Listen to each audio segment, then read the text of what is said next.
জান্নাত, যেখানে শান্তি আর সৌন্দর্যের শেষ নেই। ফুলে ফুলে ঘেরা বাগান, ঝর্নার সুর, পাখিদের মিষ্টি গান।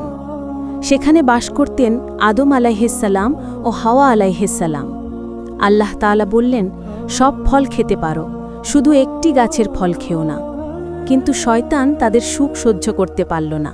সে জান্নাতের বাইরে থেকে ধোঁকা দেওয়ার ফন্দি আঁটল।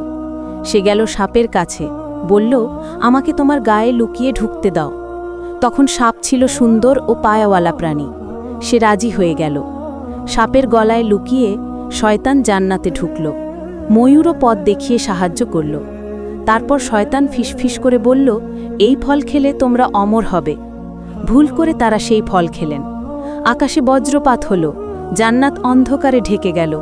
আল্লাহ তাআলা আদম আলাইহিসসালাম, হাওয়া আলাইহিসসালাম, সাপ ও ময়ূরকে বের করে দিলেন। পৃথিবীতে নামলেন আদম আলাইহিসসালাম ও হাওয়া আলাইহিসসালাম।